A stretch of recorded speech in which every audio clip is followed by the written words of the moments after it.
যে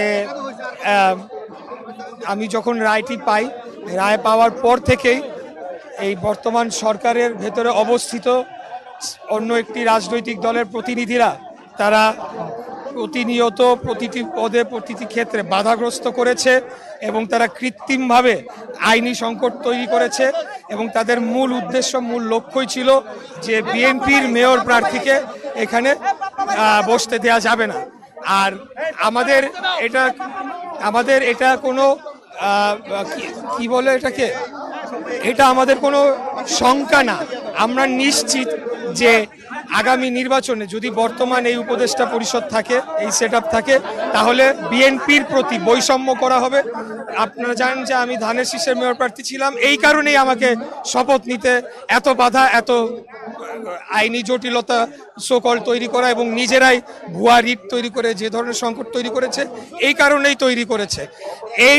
এটা যখন হলো তখন আপনারা দেখেছেন যে আপামর ঢাকাবাসী, ঢাকার যারা ভোটাররা তারা নেমে এসেছে, আমার যারা ভোটাররা ছিল বিভিন্ন পুরান ঢাকার এলাকার জনগণরা নেমে এসেছে এবং নেমে আসার পর যখন তারপরেও এই সরকার কালক্ষেপণ করে আরও তাদের মুখোশ উন্মোচিত করেছে, তখন এটা ধরেন দেশবাসীর কাছে জিনিসটি প্রকাশ পেয়েছে যে তারা তো আসলে যে একটা নিউট্রাল সরকারের যে ক্যারেক্টার থাকার কথা সেটা বহু আগেই হারিয়েছে।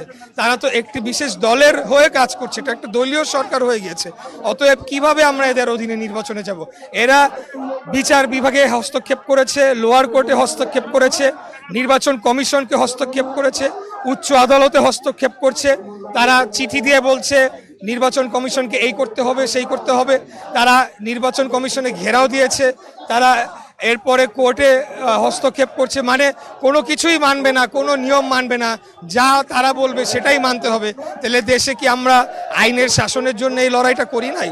অবশ্যই করেছি। এবং আমরা অত্যন্ত ধৈর্যশীল এবং গণতন্ত্র মনা রাজনৈতিক দল। আমাদের নেতা দেশনায়ক তারেক রহমান উনি নিজে আমাদের ধৈর্য ধরে রাজনীতি করা শিখিয়েছে। কিন্তু এই ধৈর্য ধরাকে, এই উদারতাকে যদি দুর্বলতা হিসাবে ভেবে নেওয়া হয় তাহলে সরকার চরম ভুল করছে। এবং তারা যদি আমাদেরকে টেস্ট করতে চাচ্ছে যে দেখি বিএনপি কতটুক করতে পারে, নির্বাচন না দিলে কতটুক যেতে পারে, এই ধরনের অপখেলায় যদি তারা মেতে ওঠে তাহলে আমি বলবো যে এটা দেশের জন্য ভালো হবে না। আমরা আরেকটা গণ অভ্যুত্থানের মাধ্যমে ইকোনমি ধ্বংসপ্রাপ্ত হোক এটা অ্যাফোর্ড করতে পারবো না। আমরা গণতন্ত্রের জন্য লড়াই করছি। জনগণ যাকেই ভোট দেয়, ওনারা এত ভালো হলে তো ওনারাই সব ভোট পাবে, সিট পাবে, তখন তো সমস্যা নাই। আমরা যদি এতই খারাপ হই, ভোট হোক, নির্বাচিত পার্লামেন্ট এসে দেশকে সংস্কার করুক, এগিয়ে নিয়ে যাক, এটাই আজকে আমাদের দাবি।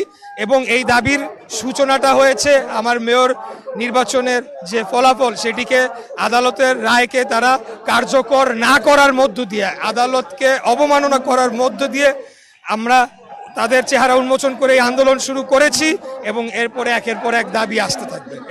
জনাব ইশরাক, আপনি ফেসবুকে পোস্ট দিয়েছেন যে ওরা রাজনৈতিক দল গঠন করার পরেও আপনার সরকারে থাকাটা আপনি এক ধরনের দ্বিচারিতা দেখছেন এবং পাশাপাশি আপনি বিভিন্ন স্ট্যাটাস এবং বক্তব্যের মধ্যে প্রমাণিত হয় বা আপনি বলতে চাচ্ছেন বলে আমাদের কাছে অনুমান যে দুজন উপদেষ্টা আপনার এই যে মেয়র পদে শপথ নেওয়া এই ধরনের বিষয়তে জড়িত থাকার কারণে এত কালক্ষেপণ হচ্ছে এবং তাদের পদত্যাগও দাবি করছেন।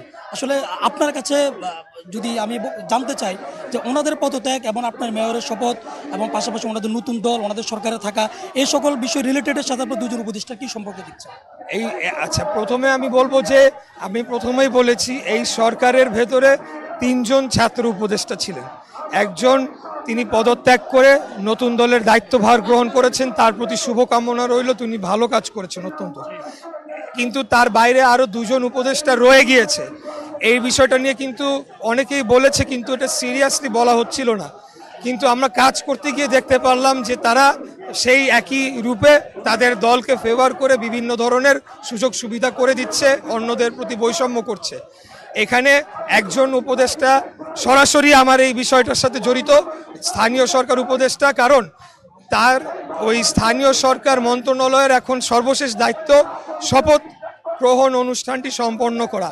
এখানে তাদের আইনি কোনো বিষয় আর ক্ল্যারিফিকেশনের কোনো কিছু নাই। আদালতের রায় হয়েছে, নির্বাচন কমিশনে 7 জন 8 জন ডিস্ট্রিক্ট জজ সাহেব ওনারা বসেন, ওনারা মতামত দিয়ে ফুল কমিশন গ্যাজেট করেছে। আইন মন্ত্রণালয়কে পাঠানো হয়েছিল, আইন মন্ত্রণালয় যে কথাটি বলেছে এখানেও তারা ভুলভাবে উপস্থাপন করেছে বলে আমি মনে করি, যে তাদের মতামত না নিয়েই পাঠানো হয়েছে এটা সত্য নয়। তাদের কাছে পাঠানো হয়েছিল, তারা মতামত দিতে বিলম্ব করছিল, কারণ মতামত দিলে তাদের আইনের আলোকে আমার পক্ষে দিতে হয়। কিন্তু আমার মনে হয় যে তাদের উপরে অন্য ছাত্র সংগঠনগুলোর চাপ ছিল, যার কারণে তারা মতামত আর দেয়ই নাই শেষ পর্যন্ত। পরে 10 দিনের যে সময়সীমা সেটি শেষ হওয়ার আগেই কমিশন গ্যাজেট প্রকাশ করেছে। এটা হলো গিয়ে আইন। আর আজকে আপনারা দেখলেন যে নির্বাচন কমিশন ঘেরাও, এটার মধ্যে তো আরও প্রমাণ করে দিল যে এটার সাথে পুরাটার সাথেই তারা জড়িত, সরাসরি জড়িত।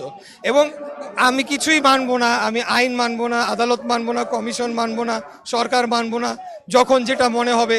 এইভাবে তো তাহলে আমরা গণতান্ত্রিক যে লড়াই শুরু করে আমরা এই আন্দোলন একসাথে করেছি, সেই লক্ষ্যে আমরা পৌঁছাতে পারবো না। তো অবশ্যই এটা সবগুলোর সাথে একটার সাথে একটা মিল রয়েছে। তবে আমি আপনাকে স্পেসিফিক্যালি একটু ভেঙে বলে দিলাম। আর রাজনৈতিক উদ্দেশ্যটা বলেই দিই যে এখানে তাদের একটা অ্যানালিসিস এরকম থাকতে পারে যে নগর ভবনে গিয়ে যদি ধানের শীষে একজন প্রার্থী বসে, যে হয়তোবা তার অবস্থানে সে শক্ত অবস্থান নেয় তার নীতি আদর্শের ক্ষেত্রে, তাহলে সেখান থেকে আমরা যদি প্রয়োজন পড়ে জাতীয় নির্বাচনের দাবিতে গণ আন্দোলন গড়ে তুলতে পারি। এই কারণে আর কি আমার ওইখানে এটা হলো তাদের রাজনৈতিক উদ্দেশ্য। আর হলো সেখানে ব্যাপক পরিমাণ দুর্নীতি লুটপাটের খবর আমি পেয়েছি, আমি সরাসরি অভিযোগ তো করবো না, কারণ আমার কাছে প্রমাণে, কিন্তু এখানে পার্সেন্টেজ ভাগ সহ নানা ধরনের হয়েছে এবং হাট কেন্দ্রিক অনেক ঘটনা আমার কানে এসেছে। এটিও তারা হয়তোবা ছাড়তে চাচ্ছে না, মজা পেয়ে গিয়েছে, এটা ছাড়তে চাচ্ছে না। তো এখন কথা হলো যে এই যে তারা যে মনে করলো রাজনৈতিকভাবে আমাকে বসতে না দিলে এটা তারা ট্যাকেল করে ফেলবে, কিন্তু ঘটনাটা কি ঘটলো? ঘটনা উল্টা ঘটে গেল। এখন সবাই পুরো ঢাকা শহর কিন্তু এদের বিরুদ্ধে অলরেডি নেমে আসছে, আরও নামবে। অতএব তারা যদি আইনি প্রক্রিয়া, আইনকে শ্রদ্ধা করে আইনি প্রক্রিয়া অনুসরণ করত, আমাকে শপথ নিতে দিত, এটাই তো লাস্ট প্রক্রিয়া, বা আমাকে বাধা প্রদান না করতো, তারা যে বলছে অবৈধ নির্বাচনকে বৈধতা দেওয়া, এগুলো আমি অনেকবার এগুলো ক্ল্যারিফিকেশন দিচ্ছি। যদি নর্মালি তারা বিহেভ করতো, আমি জাস্ট প্রক্রিয়াটা করে আমি বলতাম যে ভাই ঠিক আছে, শেষ, আমার কাগজে কলমে প্রক্রিয়া শেষ। এইভাবে বসার মানুষ ইশরাক হোসেন না। আমি বিশ্বাস করি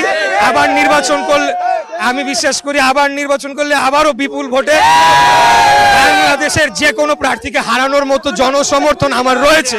কিন্তু এখানে পাওয়ার বা চেয়ারের ক্ষমতার বিষয় না, বিষয়টা ছিল যে প্রক্রিয়াগত আমরা যখন করতে গিয়ে তাদের মুখোশটা উন্মোচন হয়ে গিয়েছে, সেটা আমাদের জাতির উদ্দেশ্যে তুলে ধরা। মানে আপনারা এক ধরনের সংখ্যা প্রকাশ করছেন? আপনার সংখ্যা না, আমরা নিশ্চিতভাবে বলতে পারি যে তারা যদি থাকে তারা প্রভাব বিস্তার করবে আগামী জাতীয় নির্বাচন নিরপেক্ষ গ্রহণ।